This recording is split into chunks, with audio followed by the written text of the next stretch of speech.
Bonjour à toutes et à tous, et merci beaucoup d'être venus aussi nombreux aujourd'hui pour parler de l'histoire visuelle de la French Touch.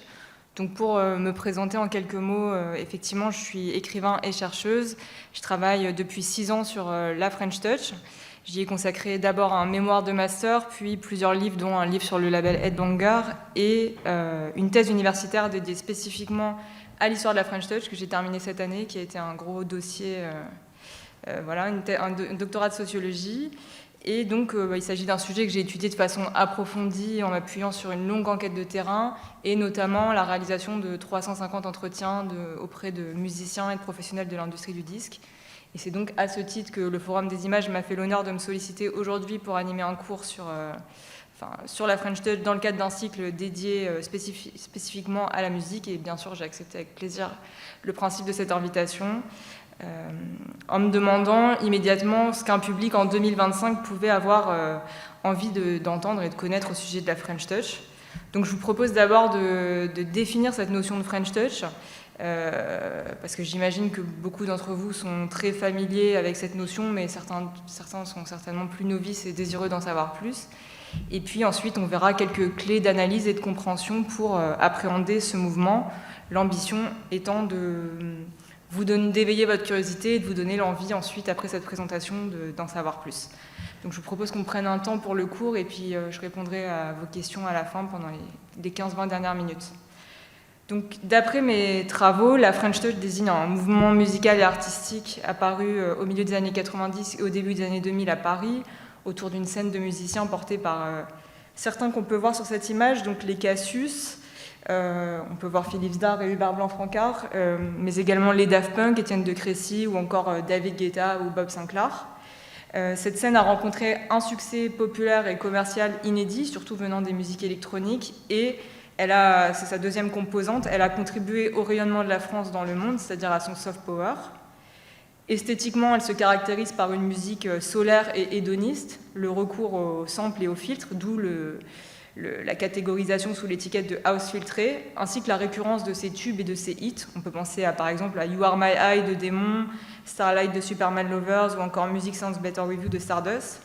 Et elle se catégorise aussi d'un point de vue sociologique par son positionnement singulier à la croisée de la culture pop et d'un registre plus intello, on va dire, et plus savant, et sa capacité à se situer à la frontière de l'underground et du mainstream. Et on y reviendra, et ça a été un aspect que j'ai beaucoup voulu mettre en évidence dans mes travaux, cette capacité à articuler ces deux univers symboliques.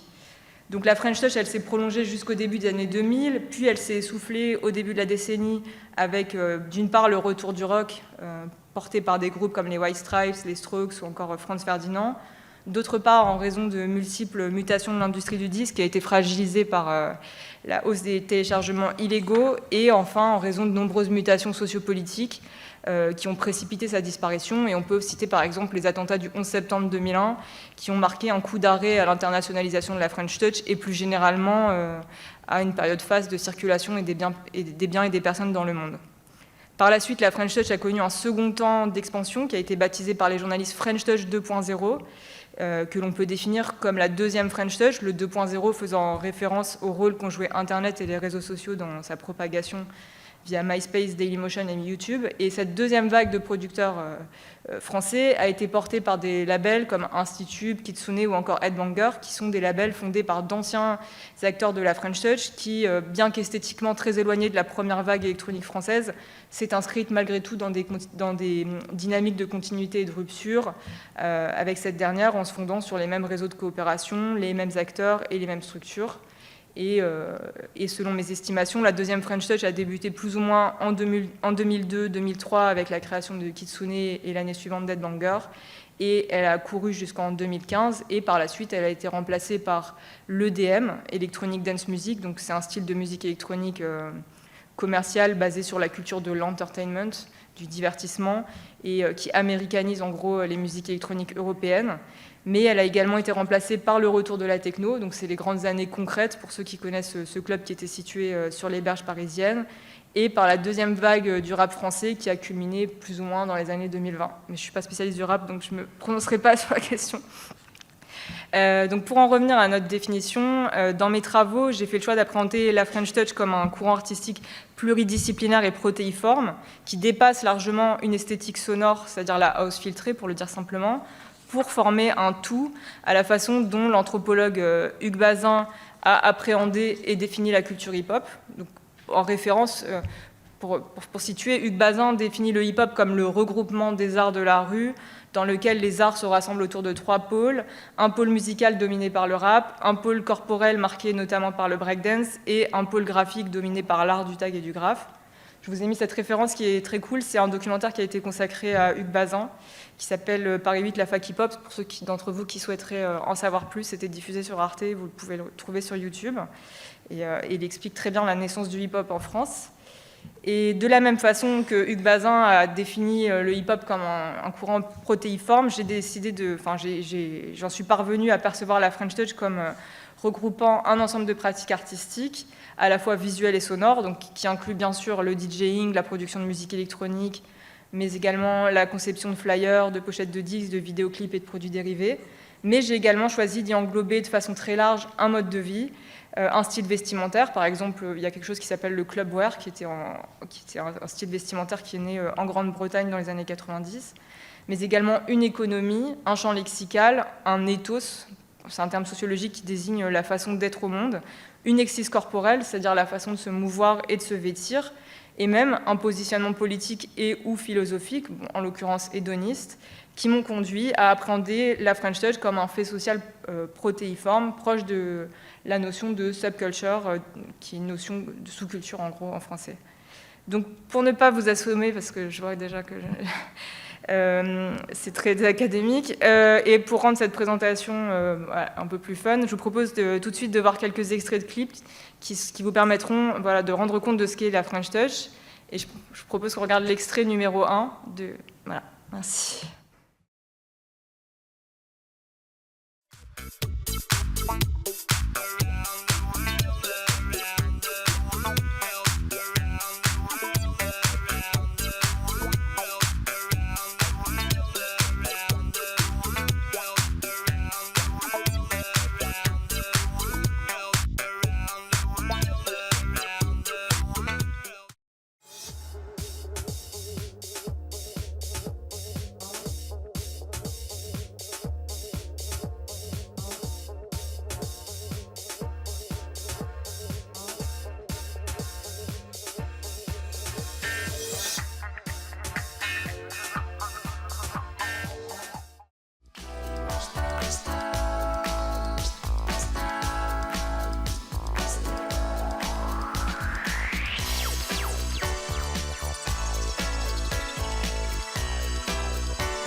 Donc j'imagine que sont des clips qui vous ont rappelé beaucoup de choses et qui vous ont un peu plongé 20 ans en arrière.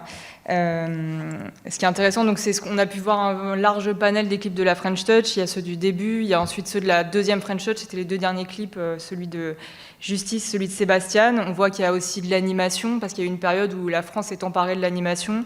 Il y avait ces 2 clips, Am I Wrong de Étienne de Crécy, donc le clip a été fait par son frère, et celui de Starlight de Superman Lovers, qui montre bien comment la French Touch a su aussi s'emparer de cette nouvelle technique. Mais bon, nous allons y revenir. Et voilà, donc aujourd'hui, il m'a semblé préférable de me concentrer sur les aspects visuels et graphiques du mouvement, et plus spécifiquement sur les vidéoclips. Et je vais un peu vous expliquer aussi pourquoi. D'abord parce que quand j'ai parcouru la littérature qui a été consacrée à la French Touch, je me suis aperçue que celle-ci se concentrait habituellement sur les pochettes de disques, les flyers, les affiches, et éventuellement sur ce qu'on appelle le merchandising, c'est-à-dire les produits dérivés. C'est ce que montrent le plus souvent les expositions et les rétrospectives. Par exemple, il y a eu cette exposition au Musée des Arts Décoratifs qui a été consacrée à l'image de la French Touch. Il y a aussi eu une exposition en 2019 qui a été consacrée à l'électro, dont la commissariat d'exposition était confiée à Jean-Yves Leloup. Mais c'est vrai que les historiens et les commissaires d'exposition investissent moins souvent l'objet vidéoclip, qui demeure en fait un objet considéré comme moins légitime et moins noble, ce qui n'est pas mon point de vue, et c'est aussi pour ça que je trouve ça intéressant de s'en emparer et de le montrer, et notamment dans des lieux comme le Forum des Images, qui est quand même un temple du cinéma, de l'image animée et de la vidéo, et dans lequel, du coup, montrer des clips a toute sa place, quoi. Donc c'est la raison pour laquelle j'ai voulu mettre la focale sur les aspects visuels, et puis aussi parce que je pense que pour vous, c'est plus intéressant de voir des clips. Et par ailleurs, d'un point de vue sociologique, ça permet aussi de contribuer à la légitimation du vidéoclip comme objet artistique et comme support, puisque j'ai constaté en fait que, tout comme les flyers, pour ne prendre que cet exemple, l'objet du vidéoclip est en train de connaître un processus de ce qu'on appelle en sociologie artification et patrimonialisation.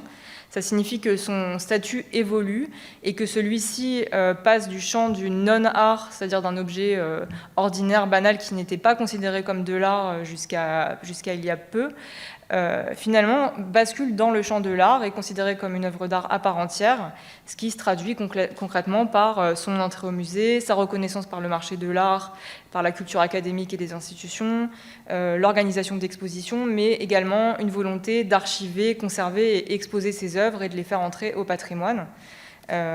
C'est la même chose qui se passe par exemple avec le flyer, qui était au départ considéré comme un prospectus, un tract sur lequel figuraient juste les informations des soirées, des raves, etc. et qui aujourd'hui fait l'objet d'expositions, entre au patrimoine. Et c'est ce qu'en sociologie on parle de bifurcation culturelle. J'ai voulu mettre un peu des notions de sociologie aussi dans cette présentation, parce que je me suis dit que c'était cool, et que, étant donné que j'avais ce background, je peux aussi apporter ces éclairages-là, ces éléments de contextualisation.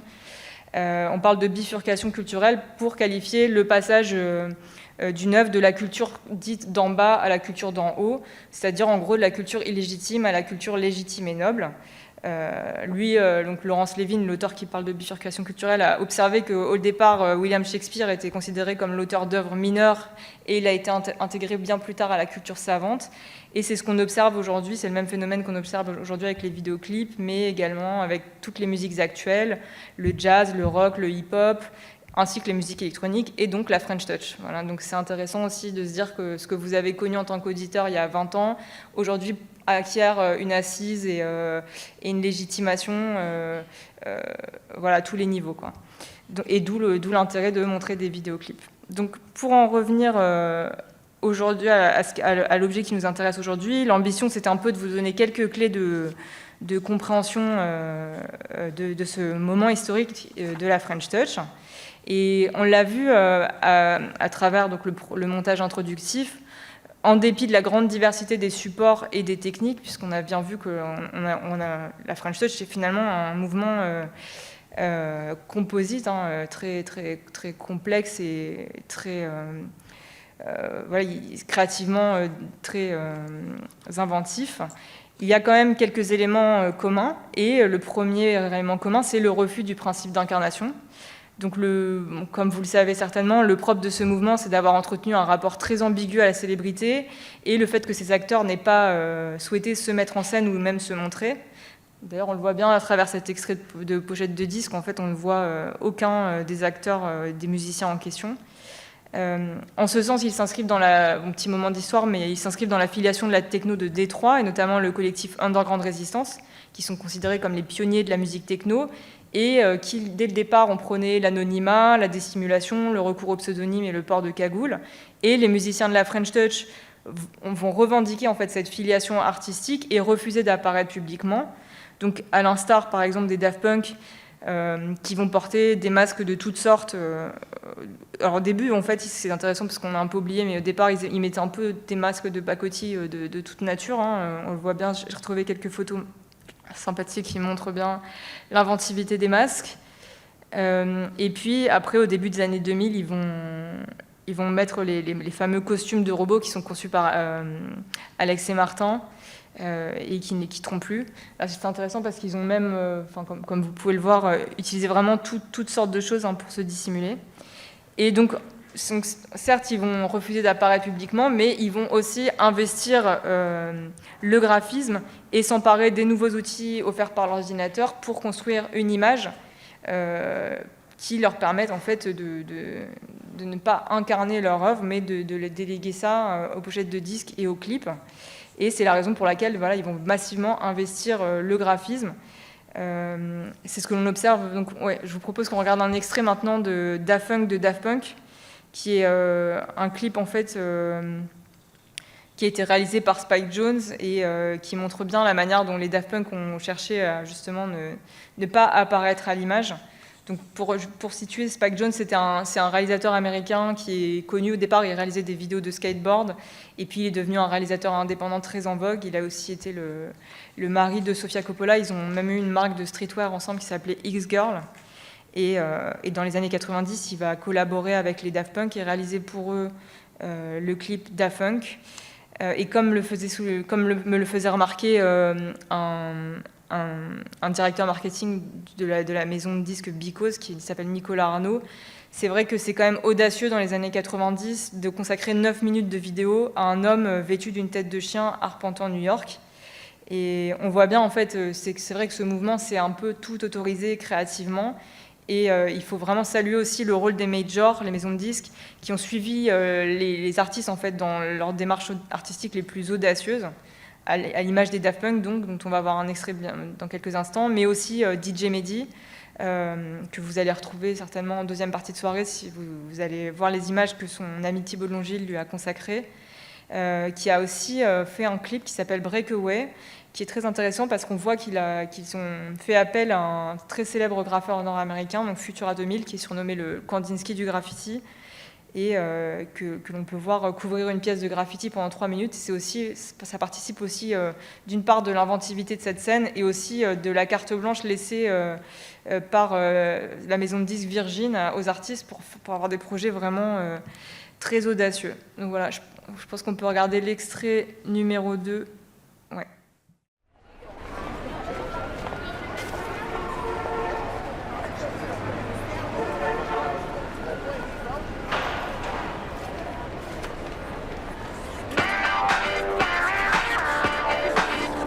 Be okay. Things break, they heal.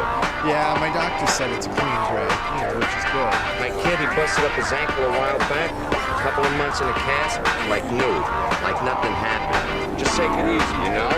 No hula hooping or nothing. Okay, thanks, Benny. Look, kid, take it easy.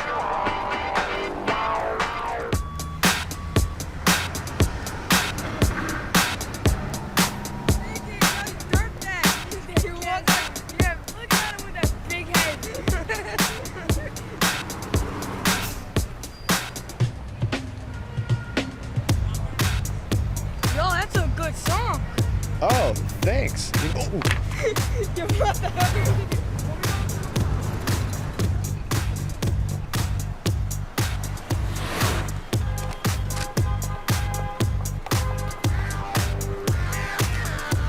Excuse me, sir. Excuse me, ma'am. Excuse me, sir. Do you have a few minutes to answer a few questions for our survey? Sure. Great. Now, you live in this neighborhood? Yes, for about a month. I'm sorry to have wasted your time, sir. We can only survey permanent residents. Oh, but I'm staying. It is permanent. I'm sure, but a month is not long enough for this particular survey. Excuse me, ma'am? Do you have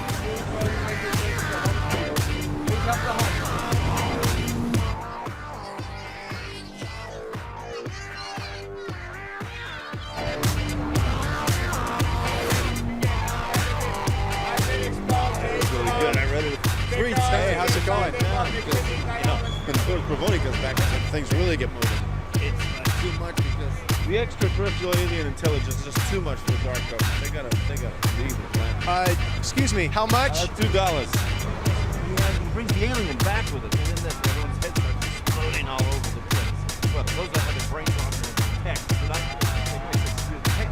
Hey, excuse me. Yeah? Turn that thing down, please. I'm trying to talk to a customer. Oh, I can't. Wow, man, I'm gonna have to ask you to leave. I can't do business here with that thing blasting.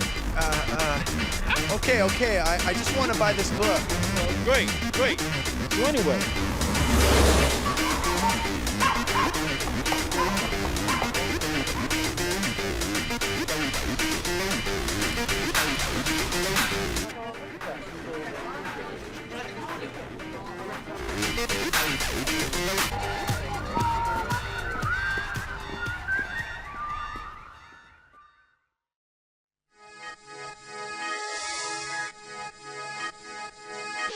You're gonna learn today. You gotta break away. You're gonna learn today. You gotta break away. You're gonna learn today. You gotta break away. You're gonna learn today. You're gonna learn today.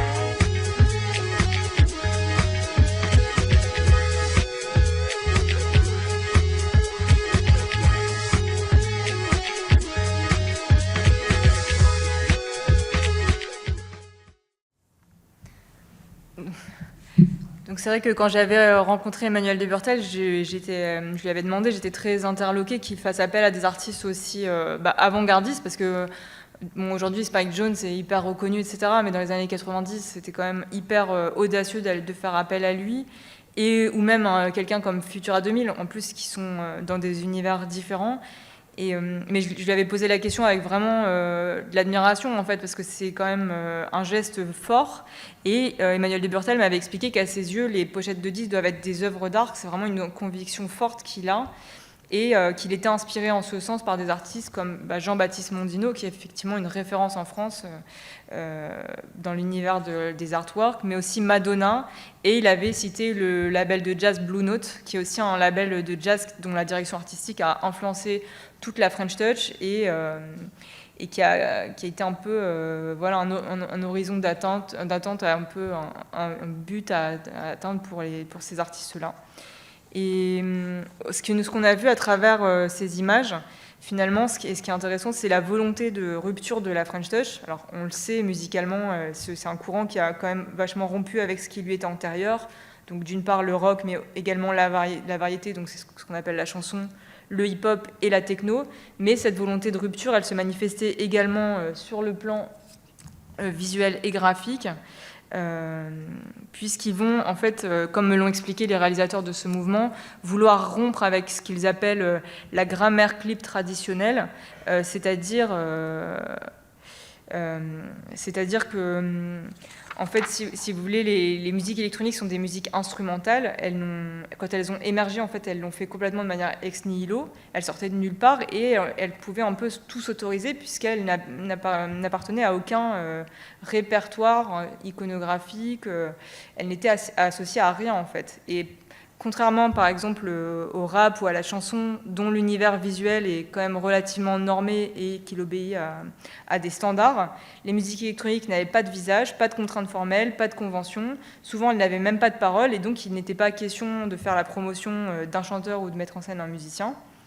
Et ce d'autant plus, on l'a vu, qu'en plus, les musiciens de la French Touch ne souhaitaient pas incarner leur œuvre. Et donc, les réalisateurs de clips ont dû trouver des subterfuges pour créer de l'intérêt autour de quelque chose d'autre, en fait, que les musiciens. Et ils vont s'emparer, en fait, ils se sont emparés du clip comme un peu un laboratoire créatif et un espace d'expérimentation qui leur a permis de s'affranchir du script narratif et des figures imposées par la grammaire clip pour oser des propositions artistiques en rupture. Parce que c'est vrai que dans les clips de rock, de hip-hop ou de variété française, le plus souvent, le chanteur devait apparaître pendant un temps donné à l'image.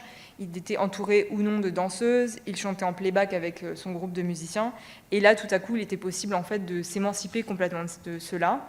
Et c'est la raison pour laquelle, en fait, finalement, les clips de la French Touch, c'est presque plus des courts-métrages que des clips, et que certains sont aussi ovniesques. Voilà.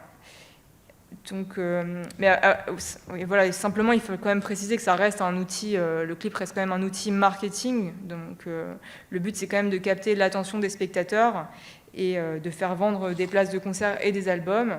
Et c'est pas un acte désintéressé d'art pour l'art, il a quand même une fonction commerciale.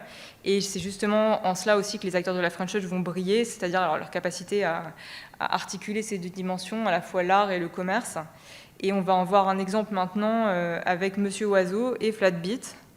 Donc, vous connaissez certainement Monsieur Oiseau, mais donc, pour rappeler, Quentin Dupieux, c'est d'abord un réalisateur avant d'être un musicien. Aujourd'hui, il est encore plus connu en tant que réalisateur.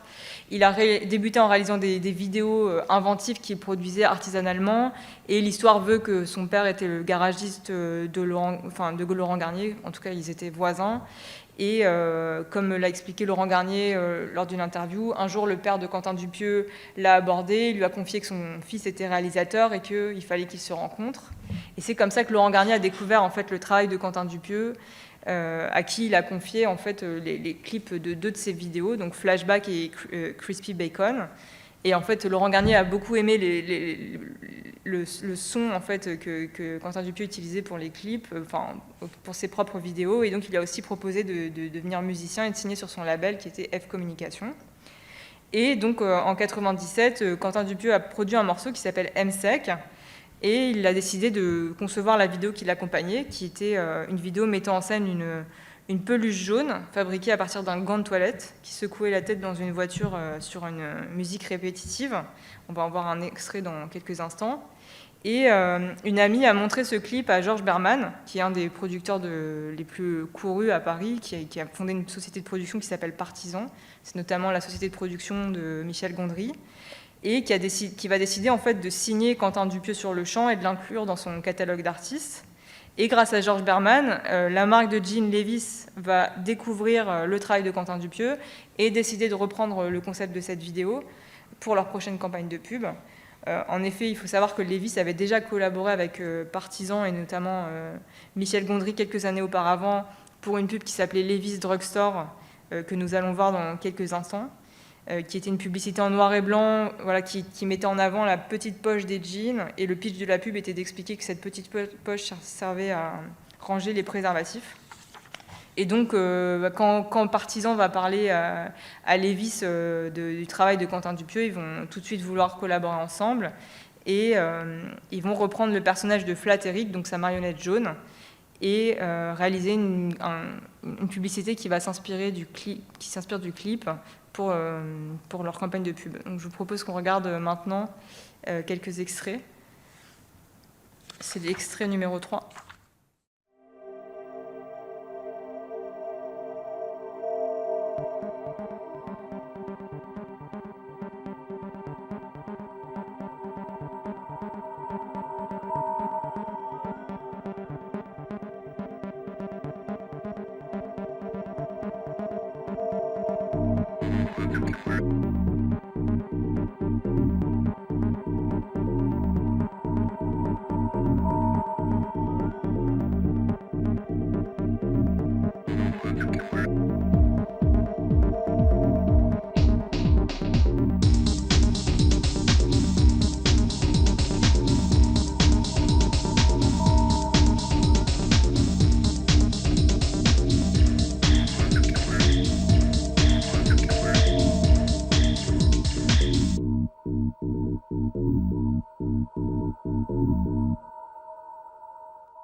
Donc comme vous avez vu, donc, il y a eu 3 vidéos différentes. Donc, pour MSEC, en fait, la peluche était faite effectivement avec un gant de toilette. Et ce qui est super intéressant, c'est que quand il a travaillé, quand il a collaboré avec Levis, il a confié la fabrication de la marionnette à Jim Henson. Alors, moi, je ne connaissais pas non plus, mais c'est un célèbre marionnettiste américain. En fait, c'est l'auteur des marionnettes du Muppet Show, de Sesame Street. C'est lui qui a inventé les Tortues Ninja ou encore Yoda dans Star Wars. Donc, c'est vraiment une légende du monde des marionnettes. Et d'ailleurs, il y a un excellent documentaire à son sujet que je vous conseille vraiment, qui a été réalisé par Ron Howard. Et donc, il a aussi réalisé la marionnette de Quentin Dupieux. Et ce qui est intéressant, c'est que quand la publicité Levi's est sortie, c'est devenu un phénomène énorme en Angleterre. Il était numéro 1 des ventes en Allemagne et en Angleterre. Il a vendu 3 millions de singles, donc c'était vraiment un succès populaire énorme. Et en fait, les gens se sont mis à faire des contrefaçons en fait, du morceau. Ils ont piraté en fait, le son et le diffusaient illégalement sous la forme de bootleg. Et certains vendaient des fausses peluches jaunes. Il y a même eu Quentin Dupieux m'a expliqué qu'il y a même eu des DJ qui se déguisaient en peluche jaune et qui encaissaient des cachets en son nom. Et donc, c'était complètement hors de contrôle, la contrefaçon. Et du coup, FCOM, donc son label, le label de Laurent Garnier, a décidé de sortir le morceau commercialement. Donc, c'était Flatbeat, le dernier extrait qu'on a vu, dans lequel il est dans un bureau en train d'imiter un patron d'une maison de disques. Et ils ont commercialisé des vraies peluches jaunes pour endiguer les contrefaçons. Mais en tout cas, oui, ça a été un succès vraiment énorme. Et donc, ce qui est intéressant, c'est que ce morceau, il est vraiment emblématique aussi de la capacité de la French Touch à passer de l'underground au mainstream, parce qu'il a su investir le champ de la publicité et le support de la télévision, et passer de ce qui était un morceau obscur de musique répétitive à un tube populaire, quoi, qui était rien ne l'y prédisposait, en fait. Et même Quentin Dupieux était surpris à l'époque du succès rencontré par son morceau, et il l'imputait lui-même plus à l'image qu'au son, en considérant, comme il a pu l'expliquer, que c'est parce que le morceau a eu une traduction visuelle qu'il a pris son sens aux yeux des téléspectateurs. Et c'est vraiment aussi ce qu'on retrouve vachement dans la French Touch, dans les extraits qu'on a vus au début, où finalement ce sont les clips qui ont donné toute la portée à ces œuvres. Donc,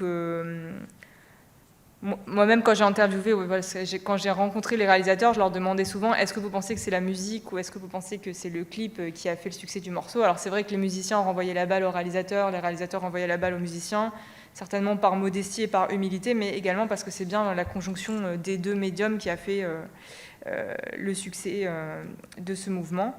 Et ce qui est intéressant aussi, c'est la capacité de la French Touch à convertir des œuvres hyper expérimentales, typiquement MSEC, en des sources de revenus et à s'industrialiser, en fait.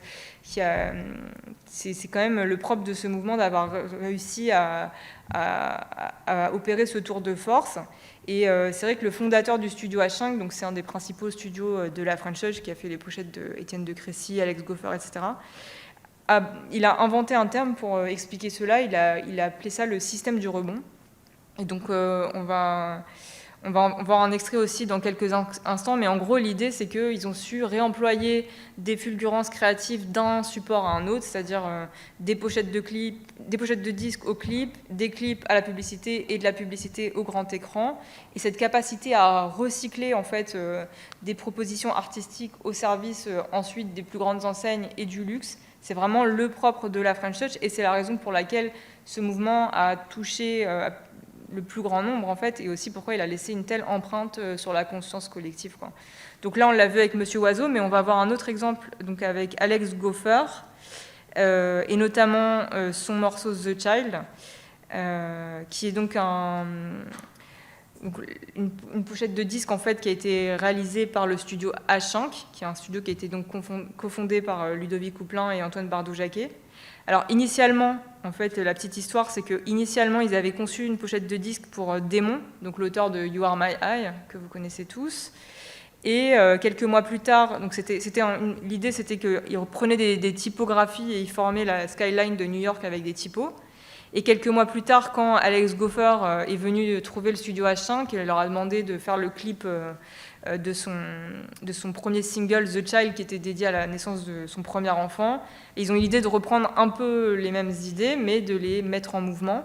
Donc d'introduire de l'animation tout en reprenant cette idée d'utiliser la typographie, qui était en fait un concept, d'ailleurs, pour ceux que ça intéresse les plus pointus, que Antoine Bardou-Jacquet avait découvert lors de ses études à Penningen, durant lesquelles un de ses professeurs avait fait en fait une œuvre pour le bicentenaire de la Révolution qui était basée sur cette idée de prendre des masses de typographie et de former une armée révolutionnaire. Et à l'époque, c'est vrai que ça l'avait vachement marqué, et quand il a pu passer à l'acte à son tour, il a repris cette idée. Et donc, je vous propose peut-être qu'on regarde maintenant un extrait de l'extrait numéro 4 de The Child et des applications en fait, futures qui en ont été faites. C'est l'extrait numéro 4.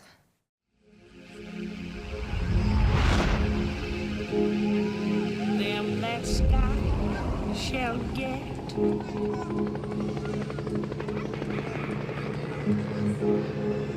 Them that's not shall lose. Honey, the baby, it's coming. Okay, let's go. God is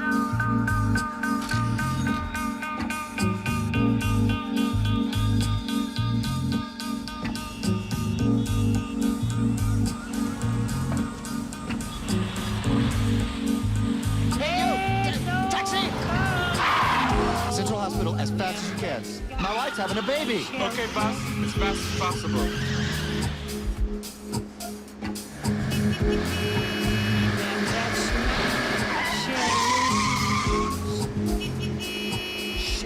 Shit. Goddamn son of a bitch.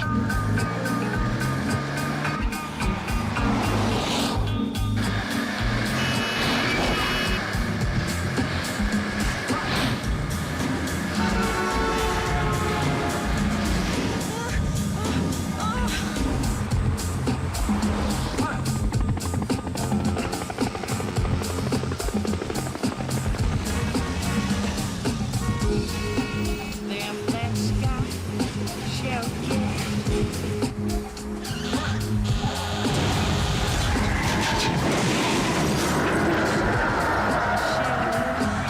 Oh my God.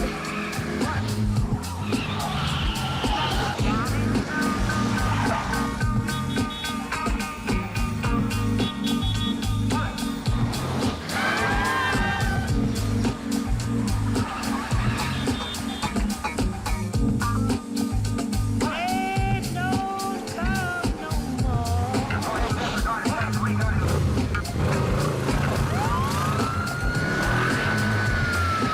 Oh shit, I think we're going too fast. She's gonna have the baby in the back of my car.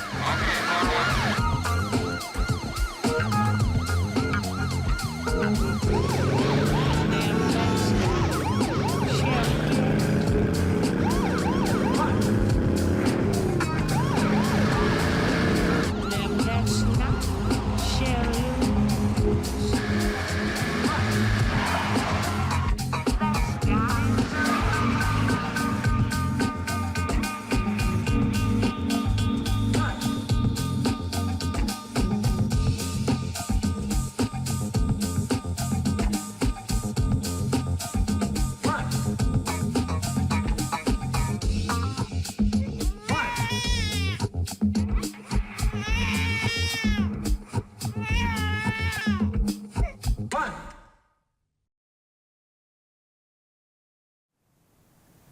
Donc là, il n'y a pas de son pour cette vidéo, malheureusement. Et c'est une publicité.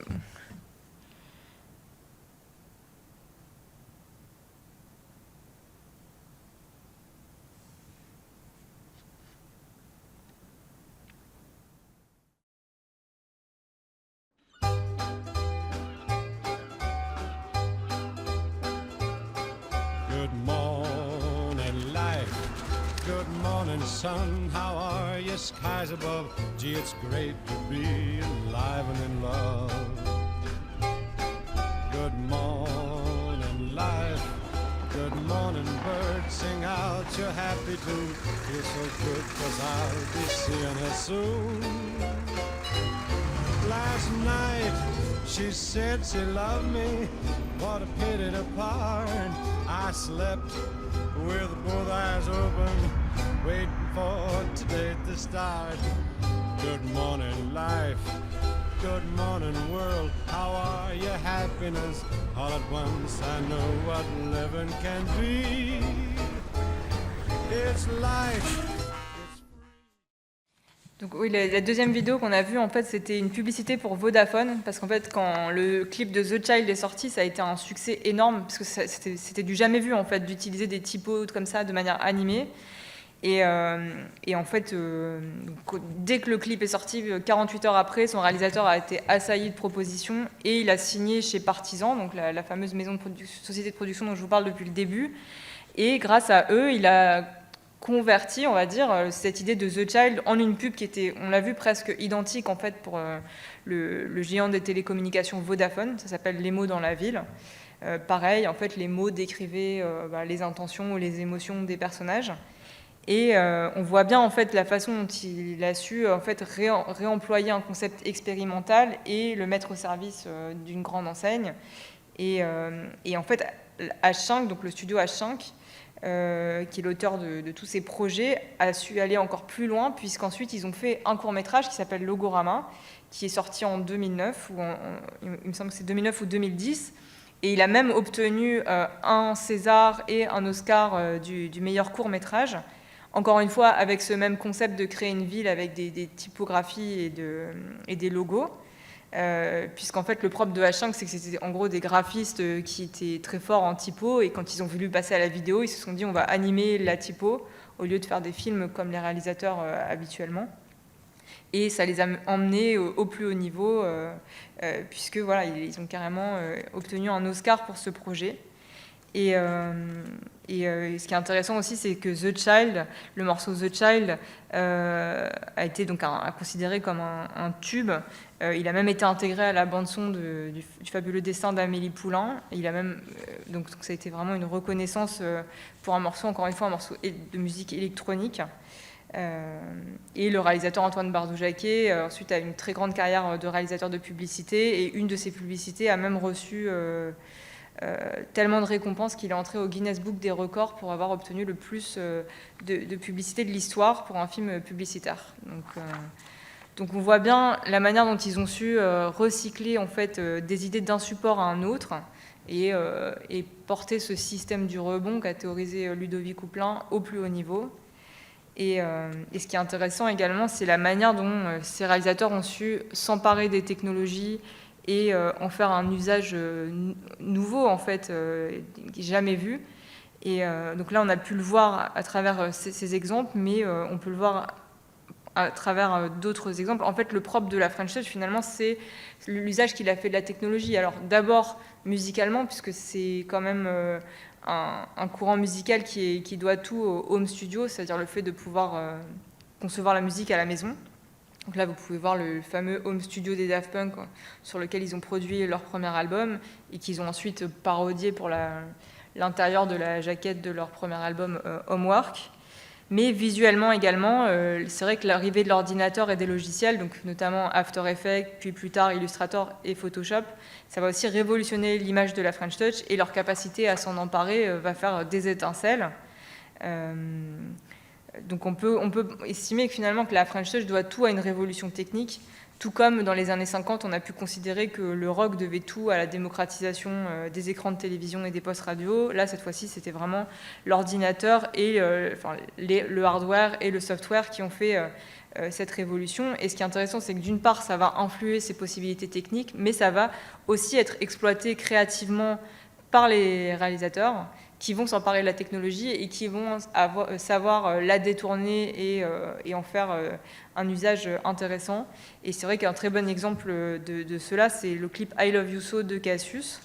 Donc, pour rappeler, pour ceux d'entre vous qui ne connaissent pas forcément Cassius, c'est un groupe qui était composé de Philippe Zdar et Hubert Blanc-Francard, donc Boom Bass, et qui s'est d'abord fait connaître en tant que producteur de hip-hop en collaborant notamment avec MC Solar avant de de fonder les groupes La Funk Mob et Cassius pendant la French Touch.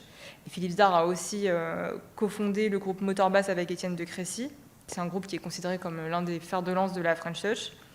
Et leur premier album, 1999, a connu un énorme succès puisqu'il s'est vendu à 250 000 exemplaires dans le monde. Il a été nommé aux Victoires de la musique. Il est considéré comme l'une des pierres angulaires de la French Touch. Mais c'est vrai qu'à compter d'ailleurs, il y a un très bon livre, les mémoires de Hubert Blanc-Francard, qui raconte l'épopée de ce groupe.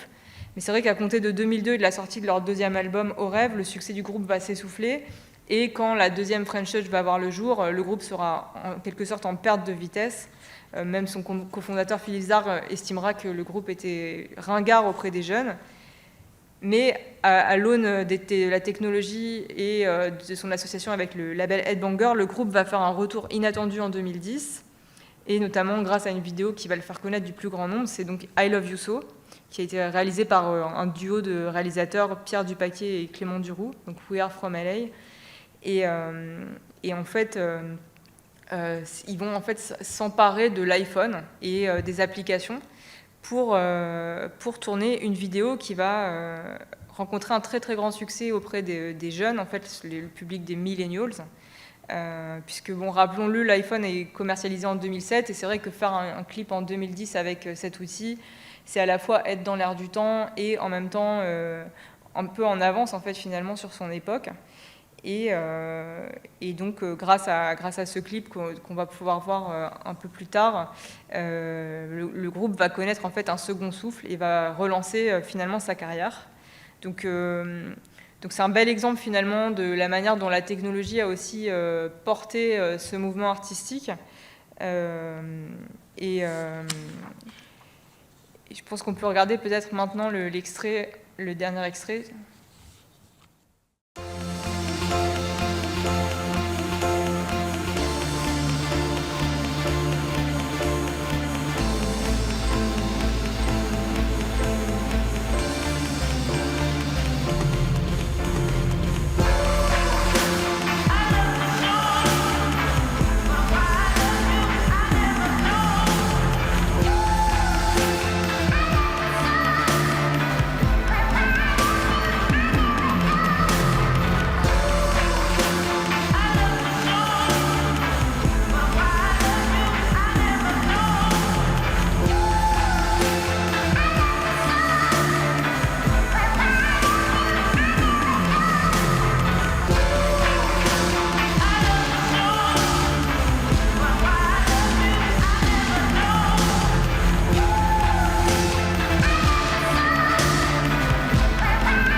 On vient de voir 2 clips de la deuxième French Touch, donc le clip de Cassius, I Love You So, et Justice, We Are Your Friends. C'est vrai que ces 2 clips démontrent 2 choses différentes. D'une part, l'usage de la technologie. Là, c'est vrai que c'était beaucoup plus punk, beaucoup plus DIY, beaucoup plus limite grunge, en fait, le clip qui a été fait pour Justice. C'est vrai que c'était un clip qui était fait sans moyens et pour les tout débuts du groupe. Il est intéressant parce que justement c'est aussi le début d'une nouvelle esthétique très différente. La productrice du clip m'avait expliqué qu'en fait avec la crise du disque, il y a une nouvelle esthétique qui va émerger, qui sera beaucoup plus grunge et trash, qui est liée au fait qu'ils n'ont pas finalement beaucoup d'argent pour réaliser les vidéos, et donc c'est un peu tout cet imaginaire de Terry Richardson, Jürgen Taylor, un peu crado quoi, comme imaginaire qui va aussi prendre le dessus à ce moment-là, alors que le clip de Cassius est beaucoup plus léché, beaucoup plus esthétique, mais les deux, en tout cas ces 2 clips-là vont énormément concourir au succès de la French Touch, de la deuxième French Touch. Et ce qui était intéressant là, c'était plutôt justement le rôle qu'a joué aussi la contrainte dans ce mouvement artistique, puisque c'est quand même un élément super important de ce mouvement, la contrainte, que ce soit visuellement, donc on l'a vu avec ces exemples, mais aussi musicalement, puisque c'est quand même une musique de bricolage au début, hein, c'est quand même un courant qui reste très artisanal et qui est quand même né de pas mal d'heureux accidents, du fait d'utiliser une machine d'une certaine façon et d'obtenir un son inattendu, et donc en fait finalement c'est de cette expérimentation que naît un courant, et c'est ça je pense aussi qui fait que ce mouvement continue de fasciner, et je voulais en conclusion citer un auteur américain qui s'appelle Ocean Vuong, et qui disait qu'en fait aujourd'hui notre génération n'ose plus être cringe comme on dit en anglais, c'est-à-dire n'ose plus être gênant, maladroit et expérimenter et faire des choses un peu foutraque. Et justement, quand on voit ce qu'a fait la French Touch, c'est vraiment parce qu'ils ont osé énormément de choses, qu'ils ont osé expérimenter, sortir des sentiers battus, qui se sont rien interdit, qui n'avaient pas peur du ridicule, que c'est pour ça que ça a marché en fait. Et peut-être qu'aujourd'hui, l'époque d'aujourd'hui, je peux pas faire des grandes théories, mais peut-être qu'aujourd'hui, on essaye justement que ça soit trop industrialisé, trop commercialisable, et qu'on n'ose plus forcément prendre tous ces risques. Et peut-être que c'est pour ça que finalement la French Touch fascine toujours autant, et qu'elle est aussi un tel réservoir d'inspiration pour les gens d'aujourd'hui et pour les jeunes d'aujourd'hui, pour les jeunes artistes qui finalement retournent vers le passé, retournent vers ce mouvement en quête d'une inspiration, d'un souffle à ensuite réinvestir dans leurs propres œuvres. Donc voilà, je vous remercie de votre attention et je vais prendre vos questions maintenant.